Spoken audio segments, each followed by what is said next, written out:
Bizzleberry's doing an off-stream recording of support gameplay for you guys. This is Diamond 2 on EU West. We're playing Milio Support with a Cogmore versus a Vayne and Xerath. Main reason why I'm playing Milio, well, two reasons really. One, because you guys like the Milio content and you still watch it, so I'll keep playing him. Two, Cogmore got buffed. He got more spit. Reduced spit cooldown on his Q, increased slow on his E, and they buffed his int passive, where the explosion when he dies deals more damage. So yeah, and also Milio should generally work well with Cogmore. I haven't had the pleasure of playing with a Cogmore before, so I was up for trying it. I don't think I've done a Milio Cogmore yet. I don't think. If I'm lying, I'm sorry, but I don't think I have. And if I have, it's only been like one game. Generally, the laning phase, I don't think it will be too bad. I think poke supports are quite good into Milio, like the Zyra in particular. I think Xerath is going to give me some problems. I don't really have anything to use my Q for this game. I got to try and like maybe Q the Diana if possible. That's going to be really difficult. And then later on in the game, we're going to have to worry about Twisted Fate ulti, but we do have a kind of global as well with the Galio, so maybe the Galio can back us up after the Twisted Fate ults. We'll see if we'll be able to survive that. I think late game both teams look decent. Our team is probably slightly better, and also the added benefit I just realized is that we got Milio and we've got a Kindred jungle, so we've got two people to amplify auto attack ranges with, so that's pretty nice.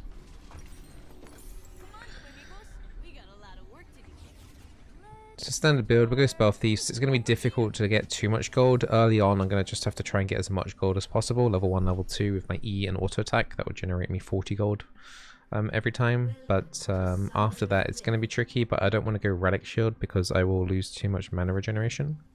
So we're just going to have to suffer a little bit. I could have opted into going into a slightly different build. I could have maybe have done Guardian and then like Cookies. Because the mana flow band here is going to be really difficult to proc, because Mini only has one ability to get the Q off. We're not going to be able to necessarily get the Q off too often, so we'll just, I don't know, we'll see. Well, hopefully we get some Q procs, hit a minion, hopefully it hits like the Vayne or the or someone else, but we'll see. So it recognizes me.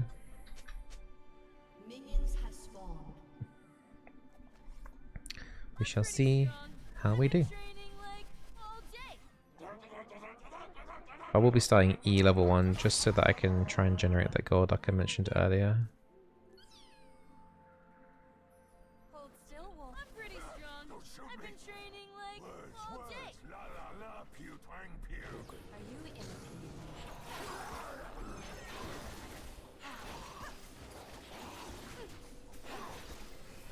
That's a pretty big pull. Cogmore's pull on red buff is quite nice because of the percent damage. So that makes it a really, really fast pull. And Kindred's going straight into enemy jungle. Do I have the minimap overlay on? No, I don't. So you guys can see Kindred invading right now.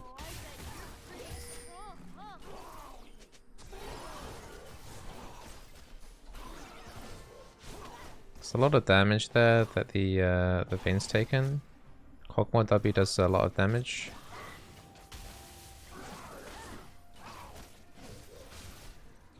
We might actually get Prio here. I'm going to try and bait out a Xerath W if I can. Doesn't look like he's falling for it. He's got first strike.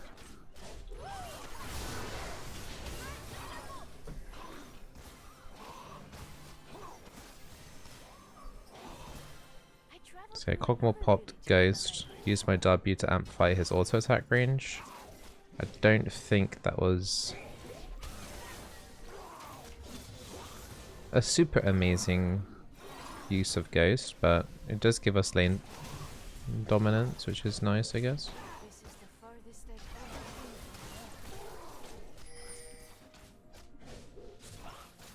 I would like to give the Cogmore my E more often.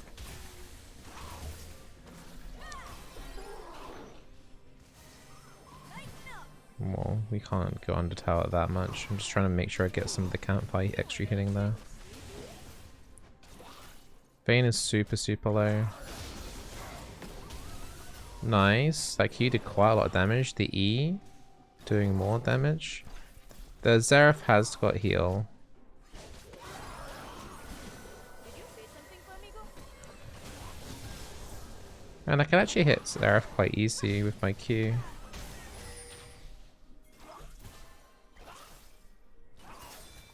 When he's channeling his Q and if I'm kind of in range, it's an easy hit there. So I might be able to get more mana flow band stacks than I originally thought.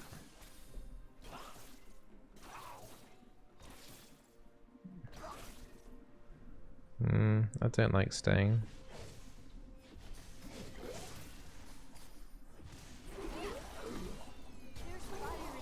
The Xerath's pretty low. That helped me get like a tiny bit of extra gold, but I'm not hugely confident in us staying in lane like this. Probably a bit too greedy to go for this wave as well. There's a Kindred stack in the river.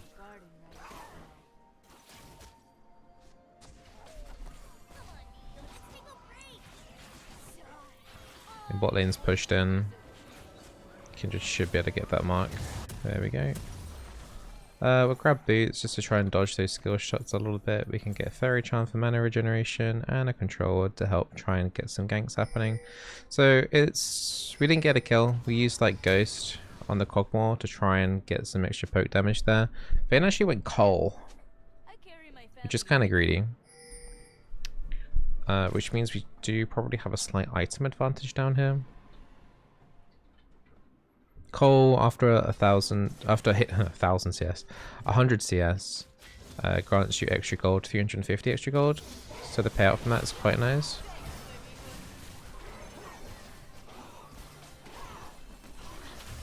Oh, it's a shame that key missed. Otherwise that would have been a little bit of extra damage. But the Vayne's are already quite low there.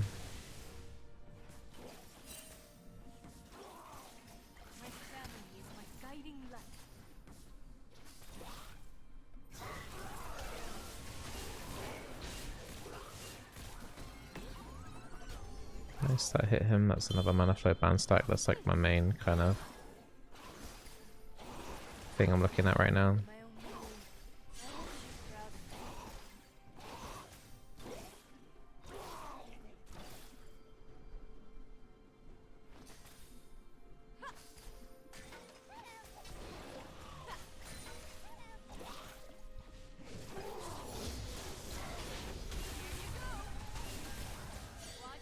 I wanted to shield the Cogmore there, but he just walked out of range there. We're doing really well in terms of gold generation though. I can hit the turret twice here.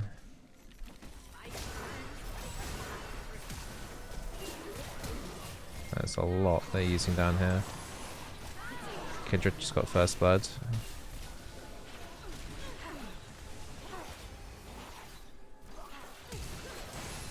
I don't have anything really. It's kind of awkward situation for me to be in. Die in a flash, choose a fake ghost.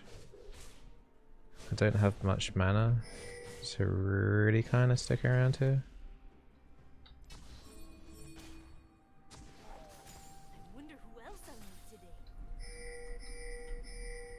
Can we get this Seraph? Yeah, where's he doing?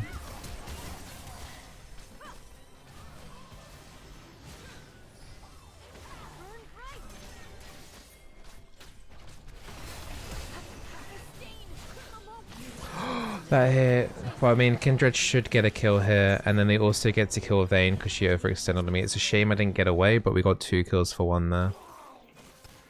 Which was really nice for our team, obviously. Gangplank's moving down from top into Dragon, and Cho'Gath doesn't have an ultimate, doesn't have a teleport to be able to join for the fight. So it looks like it probably will be their Dragon. I don't know, Kindred's not level 6 yet either. Oh, GP...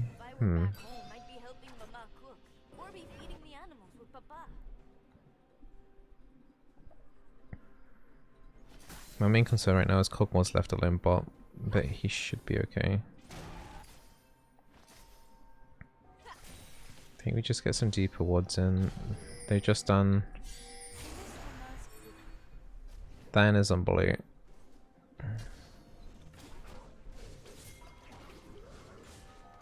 Is he actually recalling?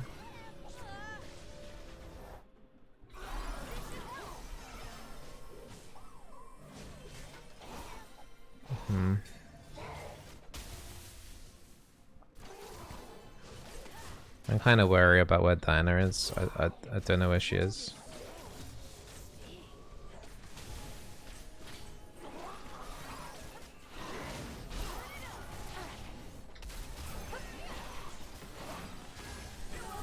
Nice. I never got to kill that ward in the brush, unfortunately.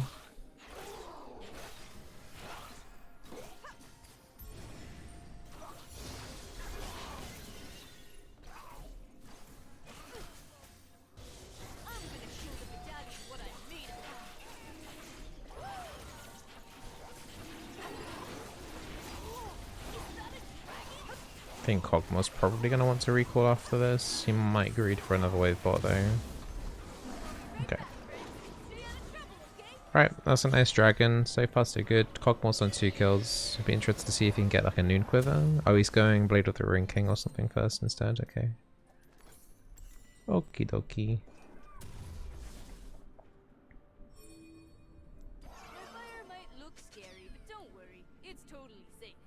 We'll be going Shirley's this game. I think the extra movement speed is going to be really, really nice to help Kog'Maw chase. And I did take Gathering Storm instead of something like Scorch, just to help give us some more power in that towards the mid game.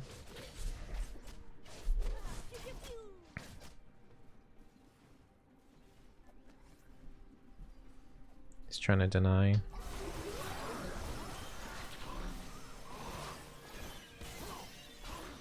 The cannon minion, I think he managed to deny it.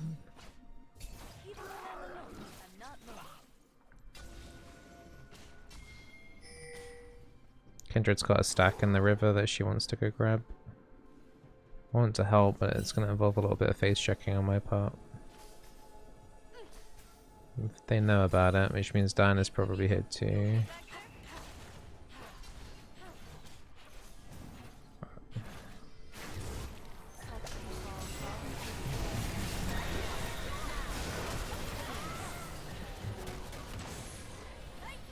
Okay, I mean, I'm surprised they went that hard there for me. Yeah, okay, can't do anything about that controlled on the brush, but that was a free kill on Twisted Fate. I mean, they must have known that we were, I mean, he could obviously see that we were there because of the,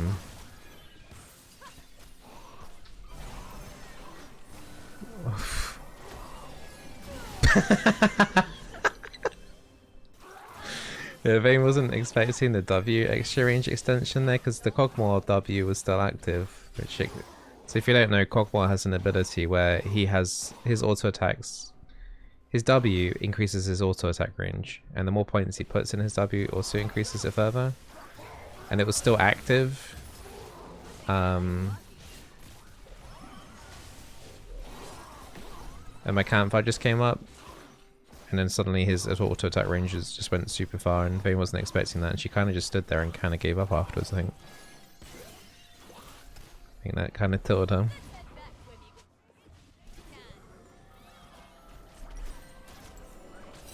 Obviously it's a shame that Kog'Maw didn't get the kill, but me getting a kill is not exactly that bad. That's actually perfect gold amount for me. That allowed me to get a Kindle Gem, and I think Kog'Maw just about afforded his Blade of the Ring King, so the gold distribution there was actually really nice. Just need a bit of gold now for Australia's, and then the Kog'Maw will be able to hunt down people like crazy, I think.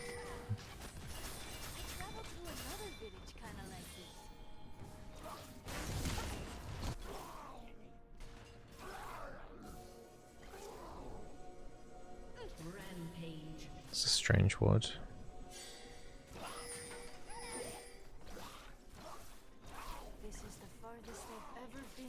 There's a mark on the golem's top side that Kindred's going for. She's currently on 6 stacks, which is really high actually at 13 minutes into the game. If that's going to go to 7 with that as well, it's going to be pretty nuts.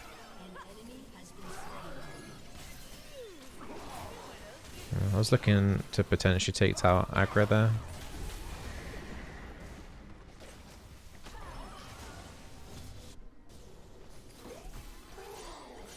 So we've got a Herald coming down bot side. Ow. Did you say something, Flamigo? Put the ward there just to kind of see if someone comes down the lane. Diana could be kind of coming down the lane.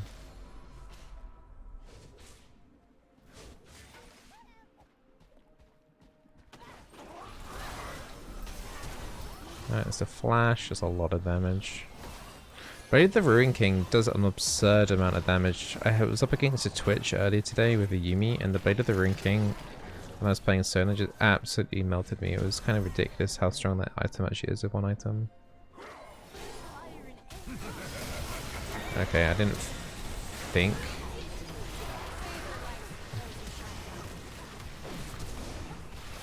I probably could have just used Summoner Heal there instead of flashing.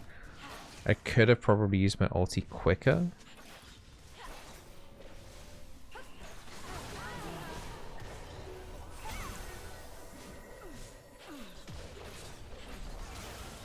I'm out of mana.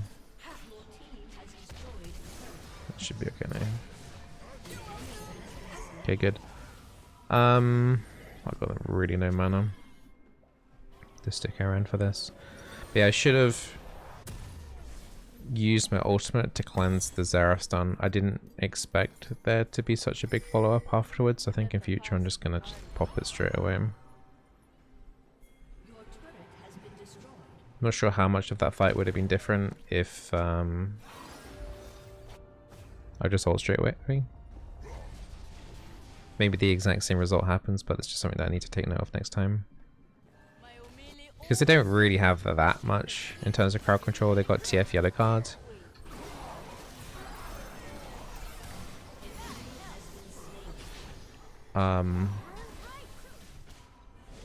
They got Condemn and then they got Zero Stun. So if I have to ult one of those, it's like it's basically half the crowd control already gone anyway.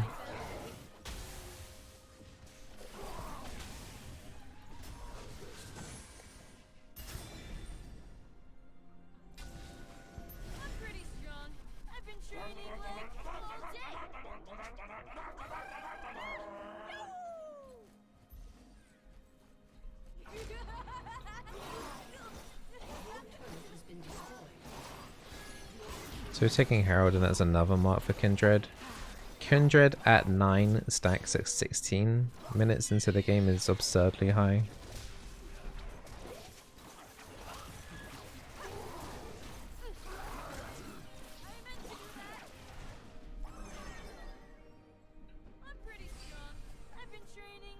Not a massive amount to do. We do have a pretty big lead over them.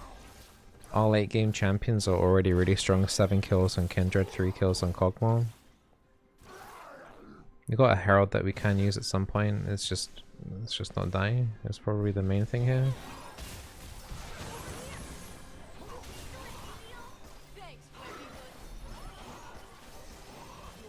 Nice. Kog'Maw W plus my W equals he can take turrets down from quite a far distance.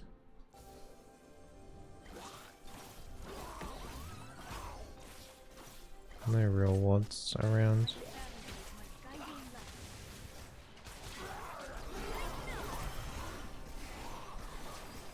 Just press surely is WEE and it's like... I mean, there's no turret there, so they probably shouldn't be there anyway.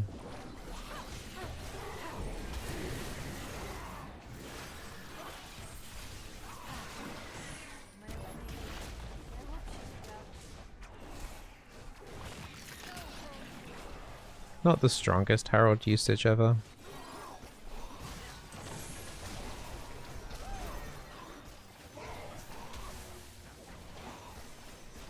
Nice.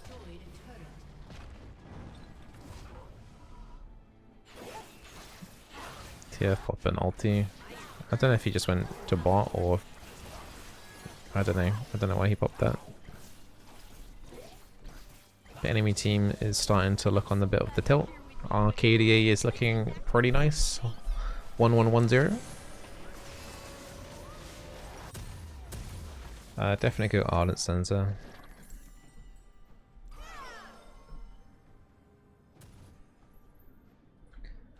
Dragon up in 1 minute 30, a Baron in 1 minute. We could probably just go Baron.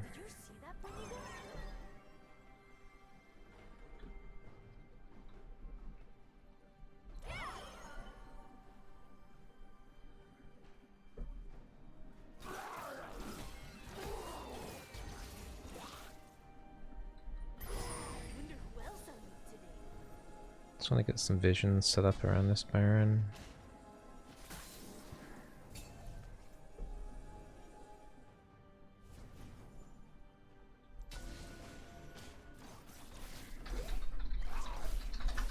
Just telling my team just to do Baron on spawn. We've got Cho'Gath ulti, we've got a very fed Kindred and a Cogmore.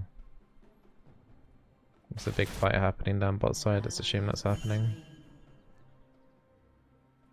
I guess we go top.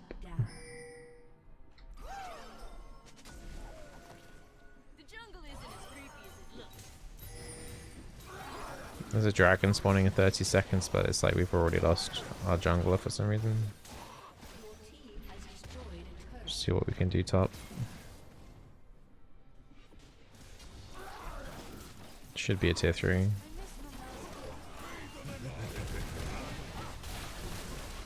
I'm not sure about this pathing, Mr. Cho'Gath. I'm not using my ulti for him. The range though.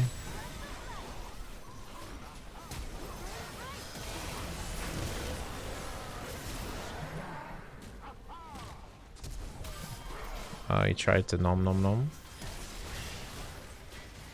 Seraph has got ulti, hasn't he?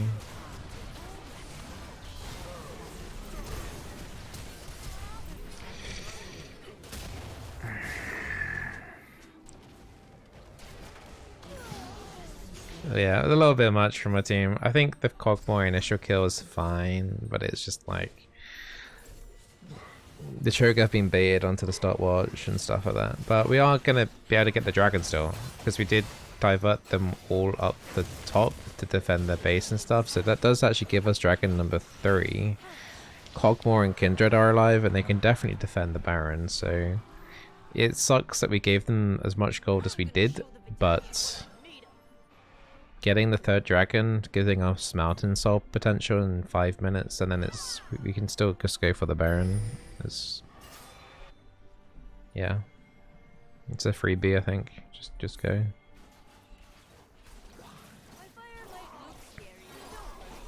Got enough for an Ardent Sensor now, but I don't really want to recall. Cho'Gath has teleport.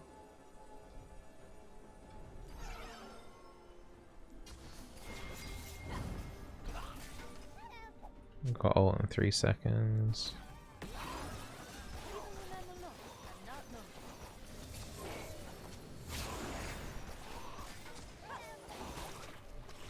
I think he meant to auto attack the Ow.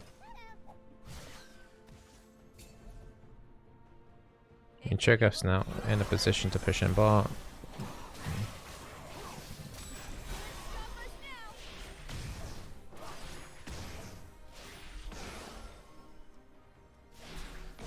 Bloody hell, man.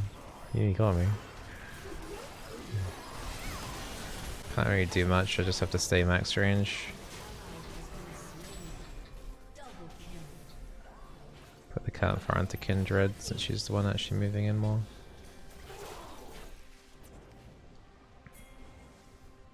Cho'Gath's still pushing in bot.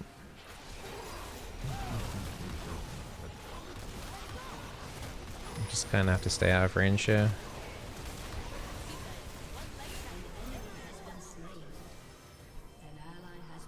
We lost Kindred and Kindred had ulti, so I don't know what's going on. It's just a bit of a mess right now. Cho'Gath did get tier 2 bot, but it shouldn't really be like this though. I feel like we should be able to just take the Baron without as much contestation as they are doing. But it gives us an Ardent. We can buy some more control odds, even though we don't really need any, because that one still needs to be placed at the center of Baron. And then we're just kind of saving up for a Wardstone right now. Good thing I like water. Just keep going for it.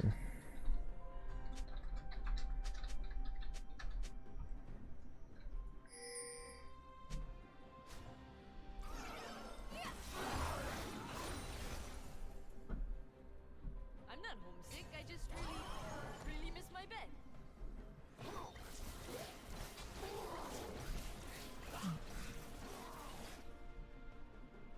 Need to clear out that ward at the back of the... Okay, there's 3 people bot, so we have to absolutely just do Baron here.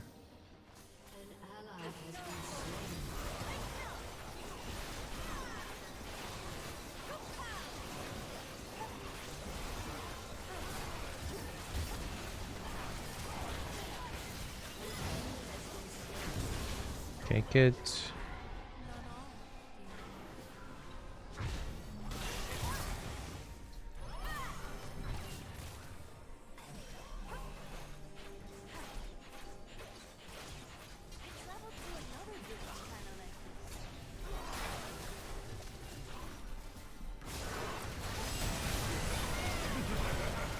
Kindred ult, doing some saving there as well.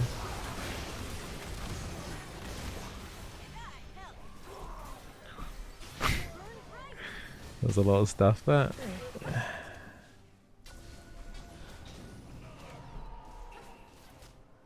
It's a wave coming. I'm just gonna stay with the Cockmore. This is too much again.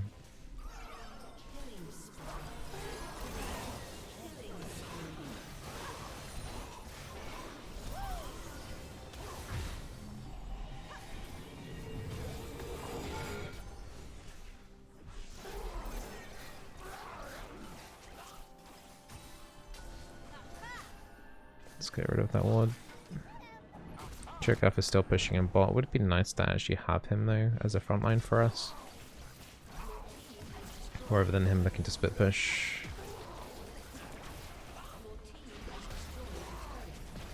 Just letting the Cockmore know my surety is my W's ready. It's a bit slow to react after I did that, but yeah, that is as easy as that.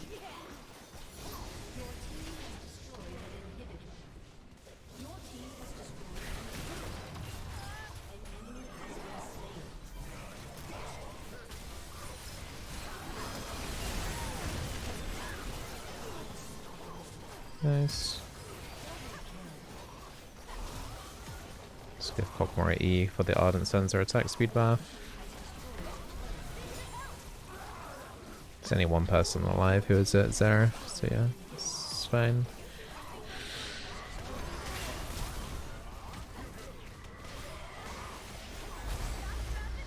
Mountain Soul taken, Nexus killed. That was pretty nice, wasn't it? That was very easy. Cockmore was playing decently. Not a huge amount that bot lane could really do once we started to have our abilities ready. W range on Cockmore starting to get quite high. Even on the early stages with him being level 5 really, and then adding the extra 10% with the counterfire was pretty nice. Surprised I was able to get as much gold as well going early on. I get 3 honors. I didn't do anything, dude. I just pressed the buttons, really. 33k damage in Cockmore. I mean, yeah, that was super easy to do. You probably wouldn't be able to do that in like bronze, but you know, it just really just depends on how good your AD carry is. Like if my AD carry was a really good Vayne, really good Cockmore, really good like Jinx is the main one. Cockmore and Jinx are like really the standout ones. I think Cockmore has always generally been quite strong in lane. It's just that people just don't like, they're hesitant to play him because of the amount of like times that jungle ganks bot lane. But I think in terms of actual raw power, when Cockmore has his W active, which is honestly quite a lot in lane, it's about 40%-ish uptime. The cooldown isn't that long, and the damage, even with 1 point in at the start of laning phase, is a massive amount. So I'm surprised Cogmore doesn't see a little bit more playthrough. So yeah, maybe we'll start seeing some more Cogmores, more Ludus and Milios being played because I think because of the Cogmore buffs really. I don't think the buffs were like super amazing. They're okay. The slow percentage increase on 1 point in your E, which is the slime left on the ground, I think is probably the biggest one. I think the mana also got reduced on that as well, so the E being like kind of buffed a good chunk for level 1 was probably the main thing. But yeah, I hope you guys enjoyed the gameplay. Some off-stream content. Be sure to follow on twitch.tv/Bizzleberry. Be sure to subscribe here at YouTube. And if you do have any questions, feel free to leave a comment down below or ask on stream or join the Discord, discord.gg/Bizzleberry. And I'll see you tomorrow for another video. Bye!